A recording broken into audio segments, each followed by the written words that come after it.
Hey guys, I wanted to take a look at sine waves, excuse me. uh, so basically here we have part of a sine wave. Um, so I ran the program already, and I'm gonna run it again. So let's do that first. And as you can see, um, it creates a sine wave. And it looks really neat, if you ask me. Um, it's like a snake coming down or whatever. So if we look at the program, now a normal sine wave is this way. So like say this is Cartesian plane. A normal sine wave would go up like this, and then it would come down like this. And everybody knows what a sine wave looks like. But when I run this program, um, I guess now run as a syntax error. But when I run this program, it's doing it vertically. So as if the line was here. And that's just the way it was programmed in. It's just a real short, simple program. And how it works is um, we convert. Now, in the arc that you saw here, if I run it again, in any arc like that, there's 180 degrees, I'm assuming. I know that a half circle is 180 degrees, so I'm assuming that there's 180 degrees in a sine wave. So I think the top portion is this 180 here, and then when we get into the negative area, that's where the sine wave dips down below the number line. So basically, the computer doesn't recognize degrees. So you have to convert degrees to radians. And you do that by using this formula right here. So for every value of A in intervals of 10, we're going to go 180, 170, 160. It's going to be divided by this decimal here. And it's going to return a radian, which the computer understands. I don't know what radians are exactly. I took pre-calculus, and it was such a long time ago that I don't remember very much of it, and I didn't do that well. But I'm sure I could understand it now. I was pretty young when I took it, and the teacher wasn't very good, if you ask me.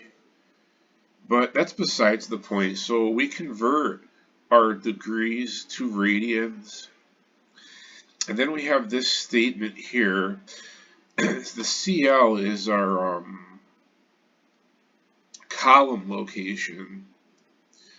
So it's equal to sine RD, which is the radian number, times 14. So radians are very small numbers. Like I don't know how many radians are in a circle, but I'm guessing there's like 6 or 7. So when these numbers are there's not much difference between a radian of 180 and a radian of 100. There's just a slight difference if you do the math. So they multiply it by 14, and then they add 16 and a half, and that gives the column position, and the only other line is the column position itself. So it tabs this asterisk to the column position, and it's a for next loop. So when I run it, we start here, and isn't that nice though? I mean, that's really smooth, and you need to know calculus if you're programming games that require trajectory, because if you look at this is trajectory. Random, it's not random. It is, but it isn't. It's sort of like a random a random positioning, but with a definite formulaic value, so it's not just going to go anywhere. If that makes any sense. So picture this is a video game, and you're moving your guy. You can only move left or right, and then pretend this is like a Galaga type game. You have this enemy coming down at a trajectory, and you have to try to shoot him before he hits you or whatever, or shoot you. And so this is where that comes from. I personally, like I said, I'm not that familiar with sine, cosine, and tangent. I think tan stands for tangent, I'm not sure, but this is calculus right here in its essence, sine, cosine, and tangent. So I can't perform these operations on my own. I don't know enough about it. But this program can be found in the book. And getting back to basics, I think. And it's under arithmetic, and then you follow the sine wave, follow it to the chapter on sine waves, and this is just a short program that's in there. However, in the book, and this cost me about a half an hour because I made a previous video, and in the book they're famous for errors in the book. So not only is there not a space between step and -10, which would cause an error, there is also a semicolon which they place right here, which causes a subscript error. So I had to, and I don't know very much about tab, I don't use this command very often. I had to literally search the internet to figure out how to make their program work that doesn't work. And it was very frustrating. That book is just filled with errors. Getting started with extended color basic is just loaded with, I mean, I don't know who edited that, but it's just terrible. So just for fun here, let's edit line 5. Not 5, let's edit line 4.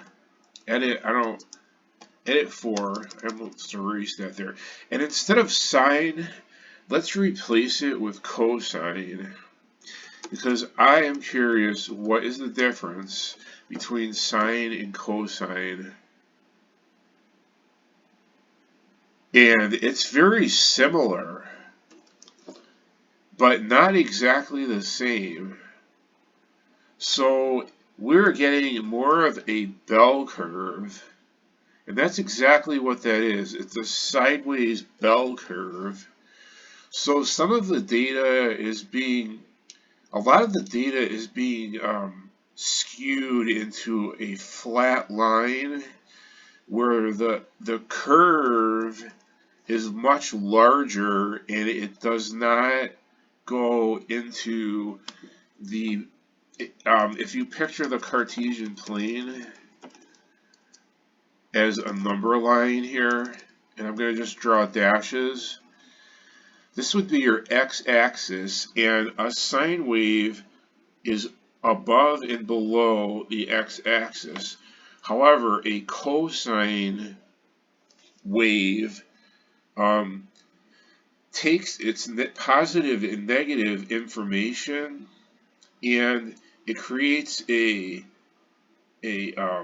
large bell curve, and it's flat at the bottom, and then it rises, and then it spreads out, so it never goes below the x-axis, so all of its y values are positive. Okay, so that's the difference between a sine wave and a cosine wave. Now let's take a look at the last calculus function, which is tangent. I don't know if it stands for tangent, but I'm assuming that's what it is. Sine, cosine. There's also secant And there's other, I'm not sure if this computer recognizes secant, and I don't know what secant really means here. But already we have an error, so I'm not sure what's going on here. But when we try to run the tangent, we're getting like, I'm assuming this is going to go below. I'm assuming, but I don't know because we don't have a full picture. It seems like it seems like and I have a graphing calculator, but I don't have it on, and I'm not really that familiar. I don't have it on, and I don't feel like turning it on, but I'm gonna look at this on my graphing calculator because the TRS-80 has a lot of limitations. So I don't know what this is gonna look like, because we can't get it to fit on the screen, and I'm not a mathematician. Um, so the only thing I can think of is maybe we can edit line 4 and not multiply it. We can multiply it. Let's get rid of these numbers here, the addition here. Let's see if that helps. And now there's just an FC error. It won't do anything. So that didn't help. So let me put that back. Insert plus 16, 5. And if we run it, now we're getting a graphic, but it's not correct. Like, it doesn't all fit on the screen.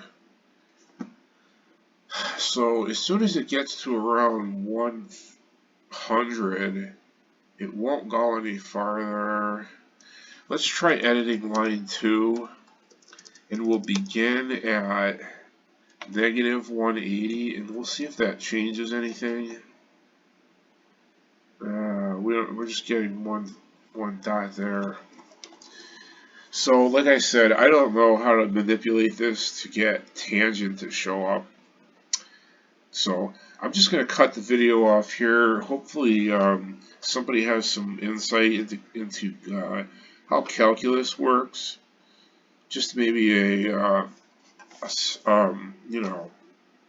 brief summary of if anybody has any knowledge about this, could you post it in the comments? Because I'm really curious.